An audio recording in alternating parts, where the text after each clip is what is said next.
అందరికీ నమస్తే. Welcome back to rainbow home cooking. ఈరోజు చూపించిపోయే రెసిపీ చిన్న చేపల పులుసు. ఏ చేపలతో అయినా కానీ ఇలా చేపల పులుసు చేశారంటే టేస్ట్ అద్భుతంగా వస్తుంది. ఈ రెసిపీ కోసం ముందుగా మసాలాను రెడీ చేసుకోవాలి. మిక్సీ జార్ తీసుకుని 1 టీ స్పూన్ జీలకర్ర, 2 లవంగాలు, చిన్న అల్లం ముక్క, ఇంకా 8 వరకు వెల్లుల్లి వేసుకుని ఒకసారి మిక్సీ పట్టేసుకోవాలి. ఈ విధంగా మిక్సీ పట్టుకున్న తర్వాత దీనిలో తరిగిన ఉల్లిపాయ 1 కప్పు వరకు వేసుకోవాలి. దీనిలోనే కొంచెం సాల్ట్ను కూడా యాడ్ చేసుకుంటే కర్రీకి టేస్ట్ వస్తుంది. ఇంకా ఆనియన్ కూడా త్వరగా ఫ్రై అయిపోతుంది. ఈ విధంగా మిక్సీ పట్టుకోవాలి, మరీ మెత్తగా చేసుకోకూడదు. తర్వాత చింతపండుని రెడీ చేసుకోవాలి. కేజీ చేపలకి పెద్ద సైజు లెమన్ అంత చింతపండుని తీసుకోవాలి. అంటే 3 నుంచి 4 కాడల చింతపండుని తీసుకుని ఇలా నానబెట్టుకొని ఈ వాటర్ని ఫిల్టర్ చేసుకుని పక్కన పెట్టుకోవాలి.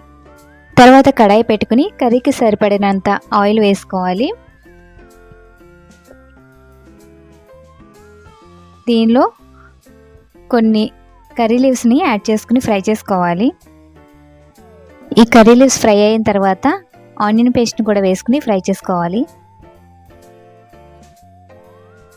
పులుసు చేసుకునేటప్పుడు ఆనియన్ ఇలా కొంచెం ఇలా ముక్కలుగానే మిక్సీ పట్టుకోవాలి. మరీ మెత్తగా చేసుకున్న టేస్ట్ ఉండదండి. ఇలా కొంచెం ముక్కలుగా ఉండేలాగా చూసుకోవాలి. ఇలా ఆనియన్ పేస్ట్ కొంచెం ఫ్రై అయిన తర్వాత పచ్చిమిర్చిని వేసుకోవాలి. చేపల పులుసుకి పచ్చిమిర్చి కొంచెం ఎక్కువగానే వేసుకోవాలి. ఇక్కడ నేను కేజీ చేపలకి ఇంచుమించుగా ఒక 15 వరకు పచ్చిమిర్చిని తీసుకున్నాను. పచ్చిమిర్చిని కూడా పూర్తిగా కట్ చేసుకోకూడదు, కొంచెం ఘాట్లు పెట్టుకుని వేసేసుకోవచ్చు. ఆనియన్ పేస్ట్ ఇలా పచ్చిమిర్చి ఫ్రై అయిన తర్వాత 1/2 టీ స్పూన్ పసుపు, ఇంకా టేస్ట్కి సరిపడంత సాల్ట్ వేసుకోవాలి. ముందుగానే ఆనియన్లో కొంచెం సాల్ట్ వేసుకున్నాం కాబట్టి చూసుకుని వేసుకోవాలి. తర్వాత 3 టీ స్పూన్ల కారం కూడా యాడ్ చేసుకోవాలి. అన్నీ వేసుకున్న తర్వాత ఒకసారి గరిటెతో ఇలా కలుపుకుంటూ 1 నిమిషం ఫ్రై చేసుకోవాలి. ఈ విధంగా ఫ్రై చేసుకున్న తర్వాత దీనిలో చేపల్ని యాడ్ చేసేసుకోవాలి.